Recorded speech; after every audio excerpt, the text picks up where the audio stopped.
Welcome back, fellow adventurers, to Around the Pond.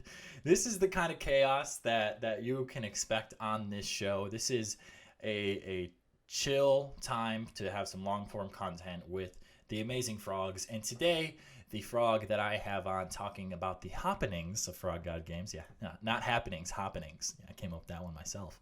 I have on Pexx. Now, Pexx, who the hell are you?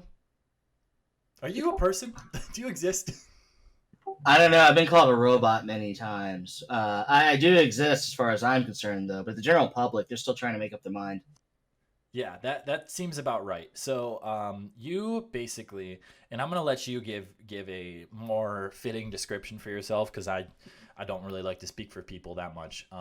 But basically, you're like the marketing mastermind for Frog God and pretty much everything online, correct? Like working with World Anvil, Discord, all that kind of stuff. But you go ahead and give your 2 cents of what God role you play for Frog God. Well, I do various things. Marketing and online platforms seems to be what would fit on the business card, so we stuck with that. But I do some other things beyond that. I do fulfillment for the Kickstarters. I try to do correspondence there, and sometimes the Indiegogos as well. And I do project management from time to time.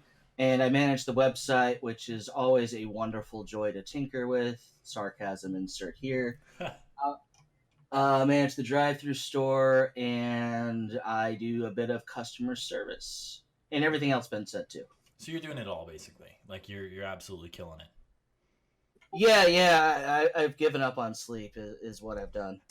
I think I think anyone who wants to make the gaming industry their gig, I think you got to follow your command and sort of do it to the point of no sleep as well. But we do not endorse that. We endorse a nice healthy 8 hours of sleep here at Frog God Games. Um, you know, no, not a brand deal with sleep or hibernation there. But that's awesome. So yeah, basically, that's a good way to put it. That it would fit on the business card as marketing and online platforms. That's kind of cool, and I will talk to someone about getting me a business card because I do not have one of those, and I want one. So basically today, guys, I want to jump into the mind of Pexx because Pexx not only is a very dynamic and hardworking individual who does a lot of, you could say, back end things for Frog God and doesn't get the spotlight all the time. I want to give Pexx a spotlight and have you guys really get to know him because he really really does have a big hand in a lot of things or the way that you see Frog God presented today. A lot of this is Pexx. Along with a lot of other individuals. But Pexx does a lot. So let's start as any good book would at the beginning. Little bright-eyed Pexx. How did you get into gaming? I always like hearing these stories. It was probably when I was in my formative years. What That's always a great conversational piece right there. It was the best of times. Uh, It was the worst of times. it's the summer of '69. No, we were bored one summer. Me and the neighborhood kids who hung out or hang out on a daily basis because it's summer, right? That's what you're supposed to do as wandering kids who don't know what to do with themselves. Right. Um, and we were going through one of my buddies, Ryan, I believe was his name. I lost touch with him. It's been so many years. We're going through his garage, and we found his dad's old RPG box, I guess is what it was. And it was a mix of first and second edition, a little bit of white box. So we got these together, and my friend Ryan ended up being the DM, and I as a player, and we didn't know what the heck we were doing. So we kind of had a mishmash of what we viewed the RPG to be because we had different rule books, and we didn't really know they were different rule books. We all thought it was the same game, and we just ended up playing through those modules for all the way through high school. And then that high school thing happened where everybody goes off to college and no one speaks to each other again. That's interesting as hell. So you were playing like you were originally playing like a mix of multiple game systems. Pretty much. And we didn't know any better because no Yeah. one was there to tell us any better. So No, we didn't that's go to the game that's store. cool. We didn't do any of that. Yeah, we just did it at my buddy's house. There was about six of us all the way up into the end of high school. So that was a lot of fun. And I found out later we were doing it wrong, or quote unquote. Yeah, but quote not unquote really. wrong. Yeah.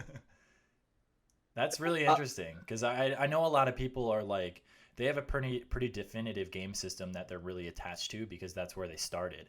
You know, like a lot of people started on like OD&D or a lot of BECME or BX, whatever it may be. So that's actually a really cool, unique way of starting into the game. Huh. Huh. Were you the DM for that group or were you a player? No, I was a player. We had Ryan was a really good DM.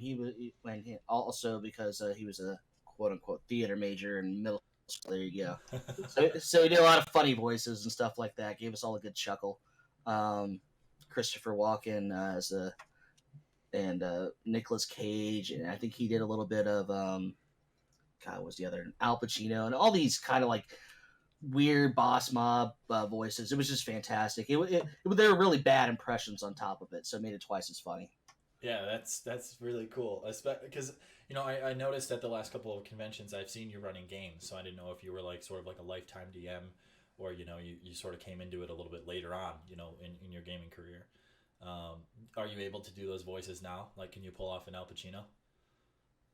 No, no, no. I'm not theater major. Yeah, I'll always check. I'm always trying to add people to the team of Ben Barsh, the videographer, is the title that I've been given. So you came in. So yeah, you said you started. You played through high school. Did you have a little bit of a gaming break there? Because I know a lot of people, like you said, like during college, a lot of people either game an absurd amount, or they don't at all because it's hard to find a group. Did you have like an off period like that as well? I did. I did the college bit for a couple years. Then I decided college wasn't for me, so I went off to join the Domestic Peace Corps for 3 or 4 years. Did that for a while. Had no gaming during that time. And it wasn't until like my late 20s, I think I was 29, when I started back up again, and Pathfinder was just blown up. So I jumped in that. And it took me 5 years to realize I did not like Pathfinder. But I was the only DM for our group, and I chugged along because it was the thing to do at the time. And then I decided to go back to my roots, which was the older systems. And I'm very much a Beckme Swords and Wizardry guy these days. Yeah, no, that's a really cool story. I want to jump back to this real quick because you just kind of glossed over it and you've never mentioned this to me ever. You were in the Domestic Peace Corps? Yeah, yeah. Wow. It's called AmeriCorps. You work for various nonprofits or in communities, helping in different developmental thing. It can be with housing, it could be for people, it could be for food and stuff, and all the things that really go in the below poverty line Yeah. equinox. Yeah, for sure. That sounds amazing. Holy crap. Well, good for you. That's actually a really, really good experience to have and a really honorable thing to do. So do you tend to take that honor in your game? Do you like running honorable characters and for the people characters? Occasionally, I like bards and paladins and clerics. I like bards more for the hilarity. I just want to kick back and relax, kind of thing. Mm. Because normally what I do in my day life, I'm just super busy and super intense and having to be super serious. So playing a bard every now and then kind of lets me be more relaxed. But clerics and paladins, you can do the same thing. It's just you're more doing it with a purpose behind the wheel versus the haha, which I also do on occasion as well. Yeah, that's awesome. I mean, I know. I asked that might have at face value kind of seemed like a weird question to ask, but what I've noticed is a lot of people generally um, inadvertently make their characters themselves. Because everyone wants to see themselves in hero form. A champion of the realm going and slaying the beast for the town or for the girl, and a lot of people inadvertently make characters that are completely like themselves. Whether that be because they don't exactly know how to jump into a new character, or that they just want to see themselves in this different form. Like, it was just really strange that my first 5e campaign was exactly like that. Like, my friend who's like the nicest dude on earth, wouldn't hurt a fly. He's an environmental science major, wants to save the world kind of thing. I know he played a sorcerer, not like a cleric or a paladin, but his character's ideals were literally like about his friends and saving people around him. So like I just always like asking that question. But I agree with you on bards that they're a very, very fun class to play because you're just like the jokester, and you don't have to be taking things as seriously all the time as like a paladin who's doing negotiations or a rogue trying to pick the lock or something. Right, they're very more self interested, and not in the chaotic neutral sense. If you're playing the 9 scale, they're just I'm here to do my writing. I'm here to do my playing my instrument. I care about me. You other people can do your thing. That's fine. I may be along for the ride. Because I very much work very hard for other people 99% of the time. So that's my reason for playing bards sometimes. Yeah, that's a very fair that's a very fair point to make there.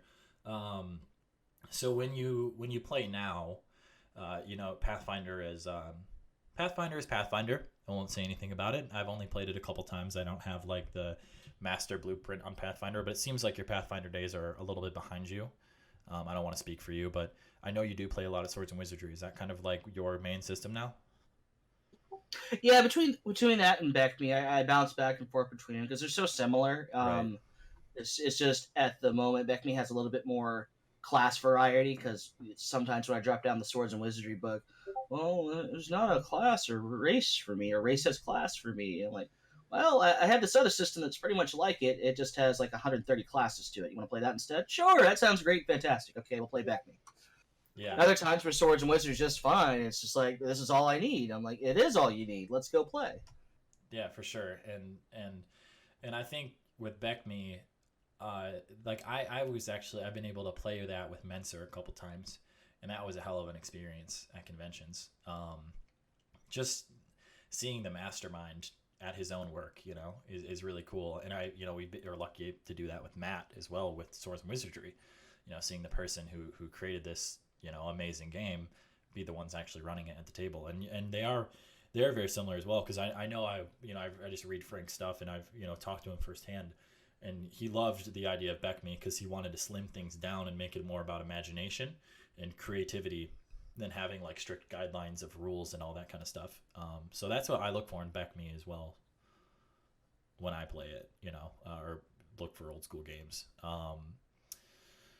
So do you have like a home game you play that with, or do you just kind of pick it up when you need to? Well, right now we're on hiatus, and that's due to my work because of the World Anvil projects taking up majority of my time on the weekends. I usually play on Saturdays with actually two of the other workers from World Anvil, so we're all in crunch mode at the moment, and there's some other people at the table, so they're understanding. Yeah, we usually play on Saturdays most of the starting mid afternoon until the late evening. I think it's a 8-hour session, and that's where I get my gaming kicks at outside of conventions. That's actually, yeah, Saturday is the day of gaming generally. So let's actually pivot and talk about that, because that was actually a pretty good transition by you. Yeah, it's like you should host this show. You've been working a lot with World Anvil. Why don't you give the listeners actually just listeners on this one. This is a podcast. What is World Anvil and what is Frog God's hand in, or rather, what is it? What does a frog have? Like frog leg? What's their frog leg in World Anvil look like?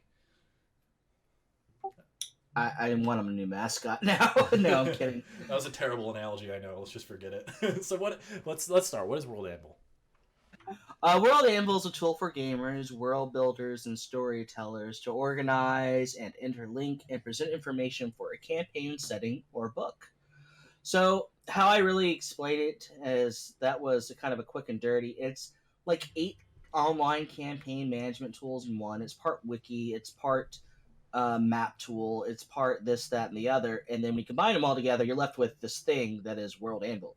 And it's a terrific thing. And my involvement with it, as the main part of your question, is I'm helping lead the development for Frog God Games on their setting of Lost Lands and putting 20 plus material and a lot of books into there slowly but surely. So instead of having, even if you're a PDF only guy, unless you want 50 PDFs open at a time, or 300 in our case, 300 plus, you could just use World Anvil and all the little snippets for, I don't know, proper nouns. Let's call it Bard's Gate.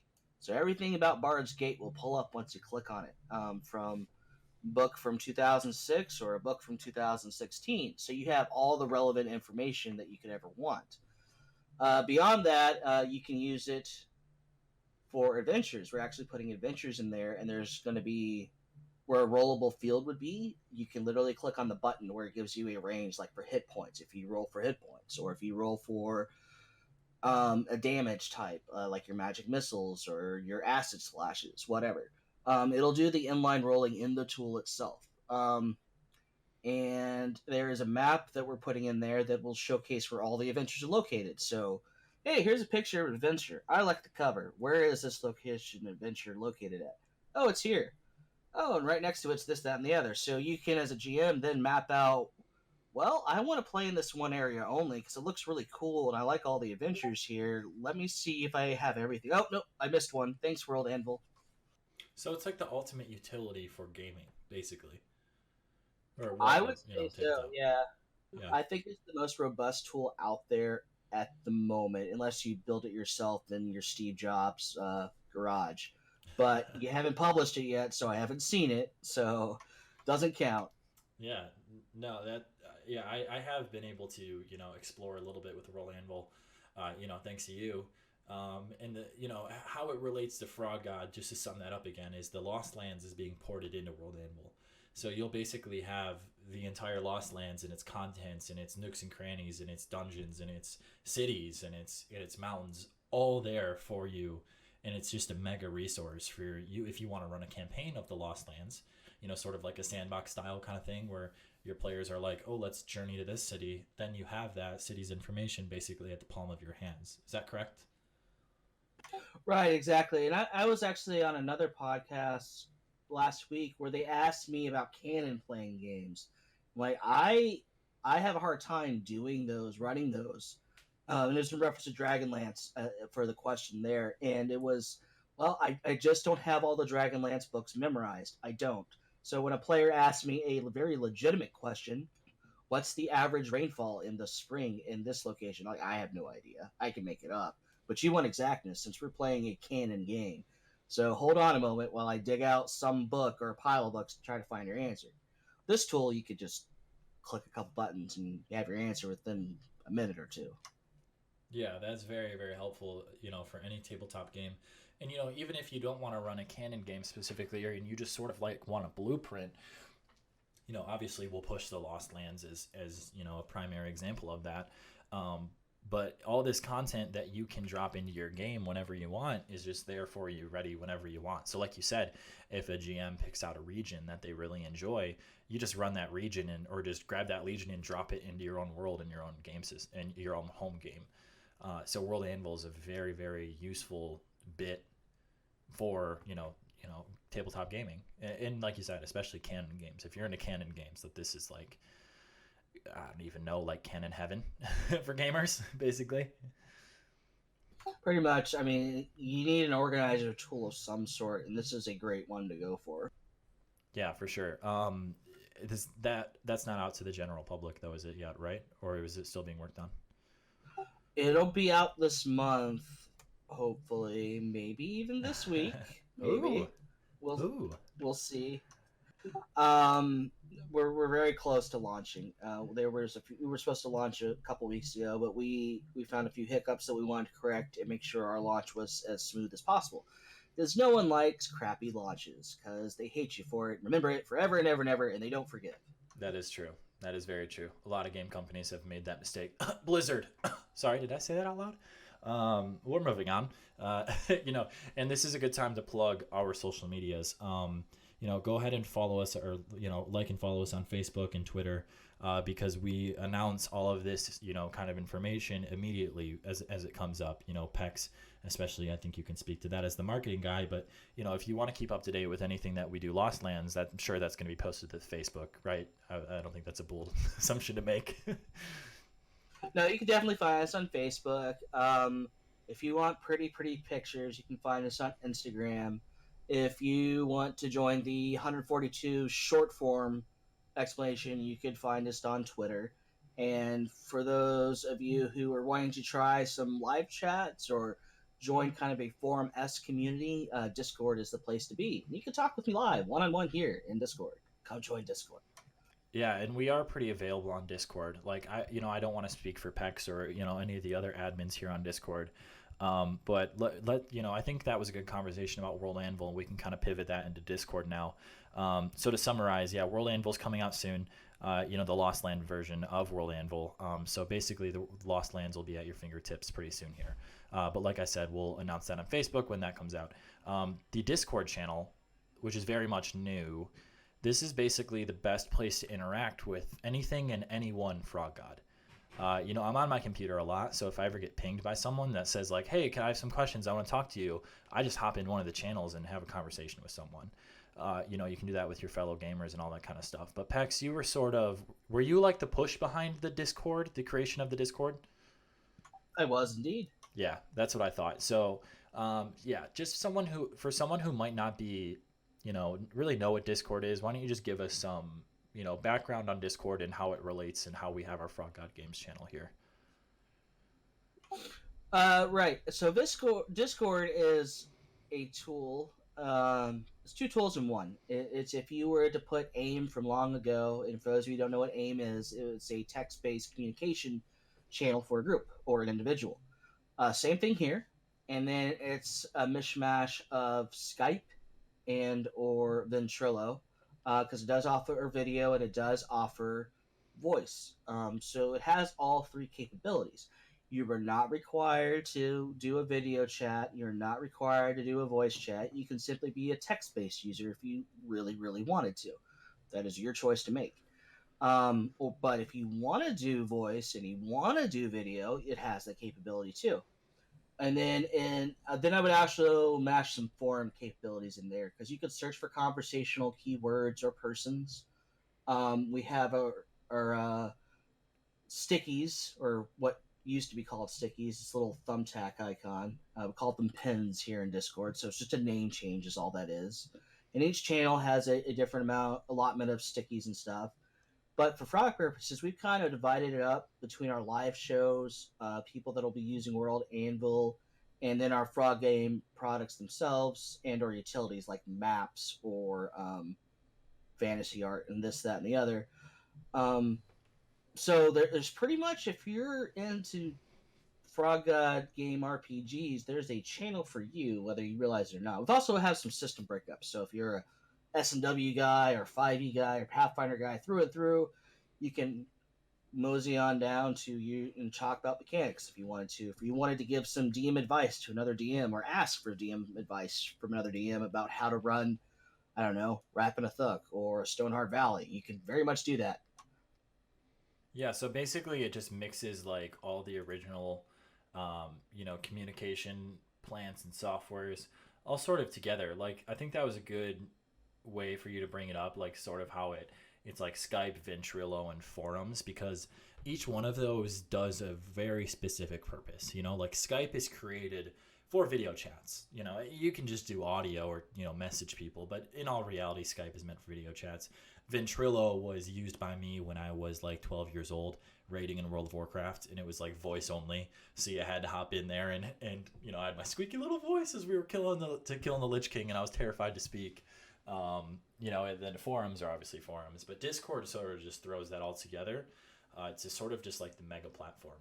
And the positive point on that and how it relates to Frog God is that we have our own Frog God area, like Pexx was talking about, which it expands past Frog God, with game systems or games or whatever you want to talk about. But this genuinely is probably the best place to interact with the community, other than this YouTube channel here.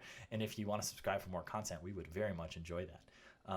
But of course, if you are listening to us on YouTube, you can just scroll down and the instructions to download Discord are there for you. I'll leave them and I'll leave them in, a bunch of future videos, until everyone's kind of joined that wants to join. But yeah, Pexx was sort of like the mastermind behind getting the Discord channel. And I think it has been a major success so far. There's a lot of interaction that happens here on a daily basis. How many people are in this Discord?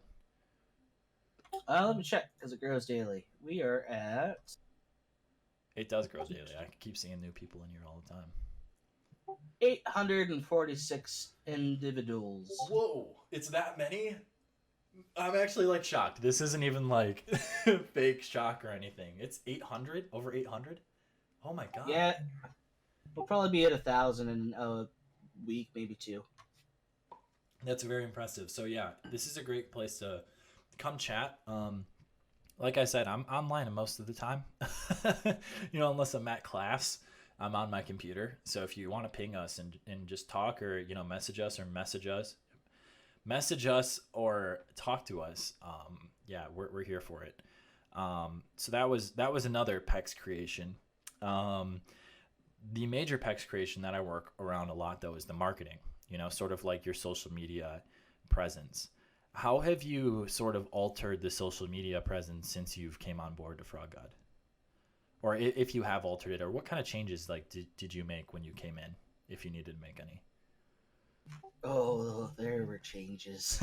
Um,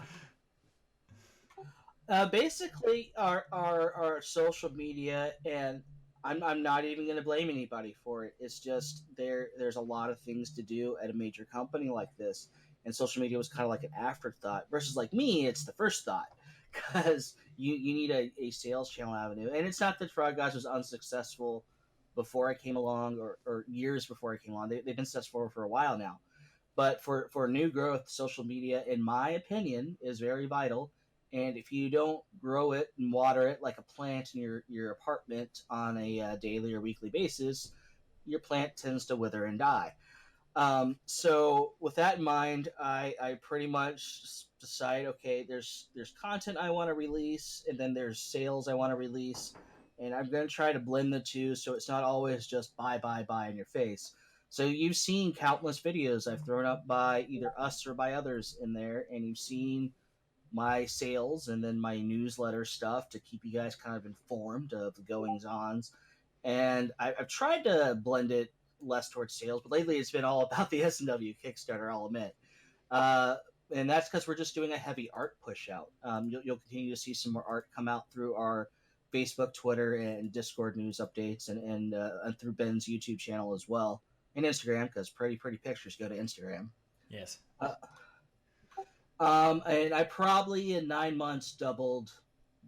Well, on Twitter, I more than doubled the numbers there. Facebook probably a little bit more than doubled as well. So what I'm doing is working. It's a very slow grind because it was neglected for many years. So it's an uphill battle, and it always is. And for those that are in marketing or trying to get into how to be successful, you guys are that are do-it-yourselfers, it's a grind. It's work. I wake up. I work from 7 to 2 just on social media. That's 7 a.m. to 2 p.m. And after that, I work on my other company duties. Uh, so you guys got to keep at it. There's tools out there to help the workflow uh, be a bit easier. You just got to look for those. It's just not a matter of saying I will do it, because that's like saying I will go to the gym, but unless you actually do it, you're not going to get any benefits out of it. So you just got to wake up, you got to make the drive over, and you got to open the door. You got to do that, or else it won't go anywhere. And for those thinking you need to pay a lot of money to do it, I'm actually not working with a very vast budget. I'm kind of doing it all manually, and it's working. So for those you think you got to spend a lot of money, you don't necessarily have to. Yeah, and we can make a full video covering marketing stuff. I'm not sure how many people are, chomping at the bit to hear, a lot of marketing information. But if you guys genuinely are interested in that, I've had courses, like I like to call them, with Pexx on how to build your brand, and it's just absolutely massively interesting. So the majority of, or pretty much all of what you see on the social media page is due to Pexx, and his constant work. You know how like there's videos and links and newsletters out every single day. There's constant content stream. That's all because of Pexx, working his tail off in the back end. And honestly, dude, I just like admire the hell out of that, because honestly, it really is a lot of work once you see it on the back end. It's absolutely crazy what, how much work you put into it. It's good work, and all that good stuff. Right, absolutely. I mean, and it's yeah, it's one of those where if you want to know more, I'm more than happy to talk with you. Yeah, he's a very open and reachable person, for sure. So, that's sort of like the business work side. that you do with Frog God. But like the fun side, like I kind of talked about earlier, is if I do recall, at Gamehole Con you were running games, and I saw you having fun running games. Is that true? Maybe. Yeah, I was having fun. Yeah. So you run games at conventions. What conventions do you have lined up this year? Or that a rough schedule. I know not everyone has their schedule already set out. Pretty much most of the big ones in Texas. I have North Texas RPG Con, Long Con, Reaper Con, and then I'm heading up to Gary Con more as a fan than as a representative for the Frogs, even though I never get to take that hat off. Yeah. But yeah, those are the big four I'll be going to this year, unless I get word from on high being ordered to go out and do more cons. That will be my con circuit this year. And actually, I'll be going to the Winter Long Con. Long Con has two. They have a spring and a winter. I'll be going to both of those, actually. Okay. So, yeah, that is a funny note that, you never really take the company hat off. And I feel that a lot working for, Paysetter, Frog God, Disney, like especially the Disney one. If you ever take that off, that's a bad idea to not represent the company well at all times. That's dangerous game, dangerous waters you wage into. So yeah, you run some games, you run some Swords and Wizardry at these cons. How many games do you run on average at the conventions? I try to run at least four. Whoa. If I can do more, if the con's a long duration of time, like 4 or 5 days, I'll try to do more than that. But if it's a weekend thing, probably about four is my limit. That's pretty good. That's very honorable because usually I do one. I can't even lie on the podcast to anyone. I used to do that. I used to do like four, like right when I got into it and I was going to conventions. I think right when I started going, I think I was like 15 or 16 when I was like really getting into it. And I was like, oh, I'm gonna run games. And now I like can't even find time for it. It's crazy. I mean, of course, like, if you, you can find time for anything, but that's super honorable. So if you guys want to play a game with Pexx, then, his game, with that many game sessions open, at sign up, you're bound to get into one. And his games are super interesting. I think you ran Grimsgate at Gamehole, right? The Matt Finch adventure. It was a Matt Fincher adventure, but I kind of do my own thing with his adventures or That's any fair. adventure. I kind of use pre-written adventures as a template, and then I alter it to my own crafty designs. And whether that's good or bad, that's up for the players to decide. That's what a lot of people do, and a lot of people that I've heard as well. I think I've written a couple modules or campaign books by now, and to be honest, I've only there's only like a handful of people that are like, yeah, I ran this like word for word, cover to cover, like it worked perfectly in the game. A lot of people just take them and run them how they see it. Or they find a couple cool encounters and pull them out and throw them into their own dungeon that they created, stuff like that. So with how much your like experience with Frog God and how much you run games, why are you not running Mithras Tower, bro? I feel like we can get some more Mithras Tower games going on, and I feel like you're letting me down on this one. Not gonna lie to you. To be fair, I've never asked nor have been asked to run a Mithras Tower game, so Blasphemy. the answer is I don't know. Blasphemy. Okay, so like Mithras Tower, for the people who don't know, it is like disorganized play for Frog God. So like there's basically Matt Finch and Bill Webb and a couple others. Like I think Douglas Sealsdorf runs a little bit, maybe Ian McCarty run a couple games. And basically this game travels from con to con. Like Gary Con, North Texas, Gamehole. I don't know if they run it at like a Reaper Con or Total Con, but I assume people who go do, maybe, I don't know.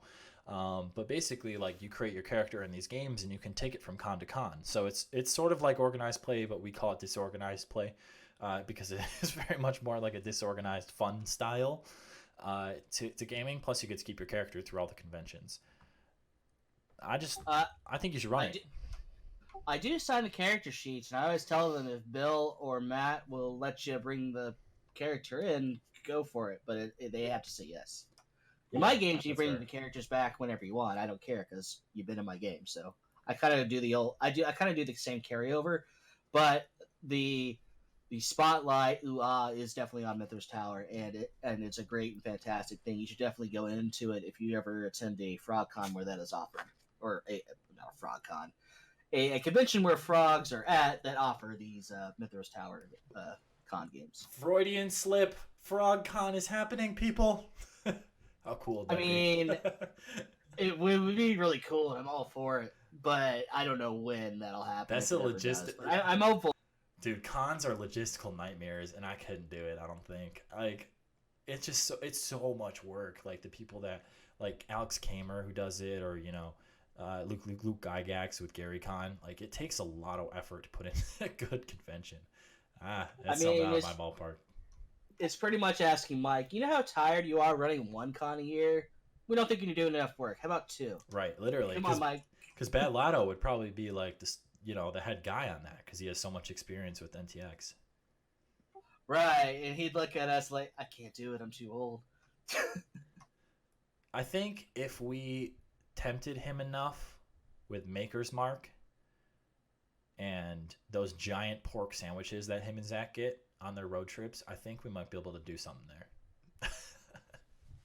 I don't think he is above bribery, so we can definitely work on bribes. Because I would love to see a fraud con. I really, really would. That's an interesting thought. So what would that look like? Do you think would that be out in like where Bill is? Do you think, or would that? I don't want to talk. I realize it's a bad idea to talk about hometowns and addresses and stuff. I know all the information's out there, but that would be interesting to kind of do, because I think it would be possible to do some sort of like frog con and have I think it would be more like an old school centric convention. Maybe you think because it's swords and wizardry, and I don't know. That would be strange. I very much imagine it being very much like North Texas, just not located in Texas, and then maybe a few other frogs running more games that normally only run one or two, or don't run one at all, but would be prompted to run games. Yeah, And then getting some vendors in. I think it would be an exact clone of North Texas, just not in Texas. I think so too. I think that would be a good blueprint because for those who are unfamiliar with North Texas RPG Con, it is in North Texas. It is in the Dallas-Fort Worth area. It's like right by the airport, and it's an old school convention. It's like 500 people, 400, 500 people. It's very small. It's very family style. Like it's the same people every year pretty much, and it's just basically like a family gamer reunion kind of thing. So I could see FrogCon having the same kind of feel to it too. Wow. Yeah, Are we doing something here? Are we like, I hope we. I hope we put the big bosses in the corner. Well, I guess we got to do it now. Ben and Pexx really want it. They were talking about it for like 5 minutes on the podcast. We have to do it now. That'd be interesting. That'd be kind of a cool thing to do. Because, like, then that's when, like, I feel like we could, how, like, I don't know if you're familiar, but there's a lot of, like, Adventurers League conventions. And I put harsh quote, like, quote unquote Adventurers League conventions, where there's a lot of, like, local cons that are just centered around Adventures League. Like that's all you do. You go there and there might be like one or two vendors. It's in a hotel. It's just in like a big banquet hall, and you basically play Adventures League all weekend. I feel like we could do something like that with Mithras Tower. You definitely could. I think. I mean, we could sign Rocky up and Skeeter and Ian. Any of the amazing listeners here with Around the Pond who if y'all want to activate on this FrogCon, you better let us know in the comments, because I feel like we're up to something maybe with FrogCon. I had no intention of this conversation ever getting to this point, but we got here. Yeah. And I said nothing but everything at the same time. Yeah, no, we're not claiming anything. We're not saying anything's happening. We're saying like consumer demand shows a lot. So if there was consumer demand, and if we were McDonald's having it our way for a day, this is how we would do it. Yeah. It certainly would be an interesting thing too, because on top of that, like a lot of the people who go to these smaller conventions are collectors. So I feel like if we could even get like sort of like a big collector auction for FrogCon, that would bring in a lot of people as well that maybe wouldn't have attended originally. Right. Now I'd love to see like an oddities collection. Like bring in your weirdest gaming collecting thing and let's put it up for auction, see what it goes for. I think that would be fantastic. Instead of like the bigger like, oh, it's a white box, the original box, in the original shrink. Oh my god. Like I don't have $6,000. Run away. Yeah, I feel like because that used to be the Gen Con auction and it kind of moved away.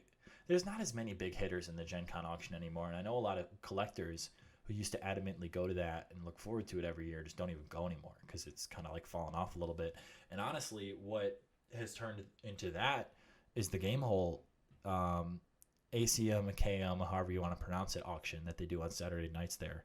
There's some good stuff that comes through that auction. Like crazy. I think there was a brown box there, this last game hole. Yeah, there was. Like that auction has turned into very much like it's a must see. But yeah, I mean, I enjoy just watching that. I can't afford it for obvious college reasons.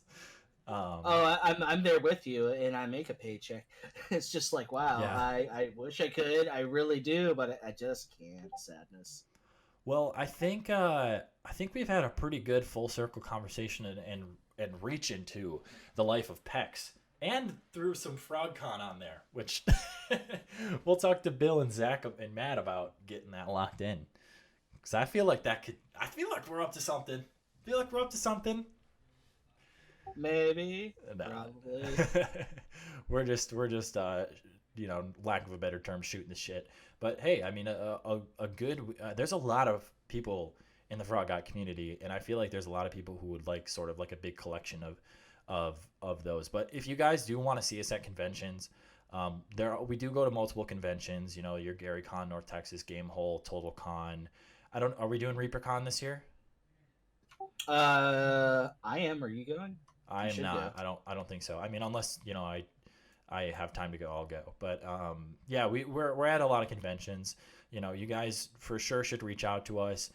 The conventions you're going to, check the event listing for Frogs. Bill Webb, Matt Binge, Pexx, John Barnhouse, the dude, to see and playing our games, because we really do enjoy interacting with everyone, whether it be here on the YouTube channel or in the Discord or soon to be awesomely World Anvil. Well, that pretty much wraps it up for me. Do you have anything else you want to talk about today?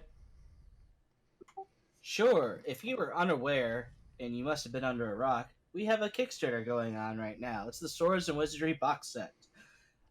You can find it on our various social media. So, and I'm sure Mr. Ben here had to show me up somewhere. Yeah, had to show me up. Now you're totally right. I totally, honestly, God, forgot about that.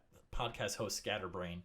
We do. The Swords and Wizardry box set is currently live on Kickstarter. If you go to the top link in the description, that'll take you right to the Kickstarter. It's basically where we're just reformatting Swords and Wizardry into the glorious box set form.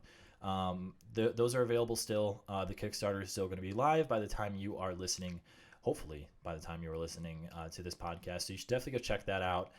Because they were just knocking through stretch goals like left and right. Adding stuff in and PDFs and all that good stuff. So yeah, that does that wrap us up, or do you have another thing you want to show me up on? I mean, sure, yeah, I'll do it. Ben's pretty awesome. You should like and subscribe to his channel and leave a comment, because page views are a thing. Yes, page views are a thing, and I've been stressing that, and I've been more transparent in the recent videos of that. You should like the video, because that genuinely helps it boost it into the YouTube algorithm, and so do comments. So drop a comment. Tell us how you feel about Pexx. If you hate him, you love him. What you want to see from Frog God, on our online platforms and marketing, stuff like that, because we can't move forward and improve without consumer feedback and stuff. So if you guys are liking what you see, let us know. If you don't, let us know too, because that's a very important thing to cover as well. I want to close this off with a question for you. If you were an adventurer stranded on an island, and all you had was your backpack, and it's not allowed to be a bag of holding or devouring, what 3 items would be in that backpack? You're restricted to 3, and you're on an island. There's no way of getting off in sight. You don't have a boat, anything like that. What 3 items mundane items, might I stress, what would you have in your backpack? Knife, fire starting kit, and whetstone. That was perfect. This man plays D&D. What would be your 4th item? Because those are the essentials. What would be your 4th? Fishing hook. Fishing hook. Okay, not a book or anything. Nothing fun. Like a. I got it. I got to eat, man. I'm stranded. That's fair.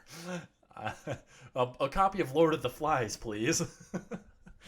I want to learn. Oh, you need the other people. There's other people on this island. Trick You're just, oh god, what's his name? Piggy? The guy's name or whatever that they, whatever. Oh, got the rock in the head. Yeah, Yeah. yeah. I haven't read that book in a hot minute, but all right, well, cool. That's just a little fun way to end it off. Thank you for coming on, Pexx. I appreciate your time because I know it is very valuable. Like I said, thank you for everything you do with Frog God. Everyone, please subscribe to the channel if you want to hear more podcasts and see more videos like this. Please like the video and comment because it does help us grow the channel. Let's be real, it's a nice little thing to do, but it also helps us grow the channel and bring more people into the community. So, Pexx, thank you very much, man. I appreciate you coming on. Anytime. Love being here. Like and subscribe to the channel. Cool. And yeah, Pexx will probably be a pretty normal guest. Just letting you guys know because Pexx does have a hand in everything. So, you might be hearing his voice more often than you think. Just because he's sort of like a mastermind here at Frog God. Well, that pretty much wraps it up for me. Thank you everyone for watching, or listening rather, here on Around the Pond. And keep going on adventures worth winning.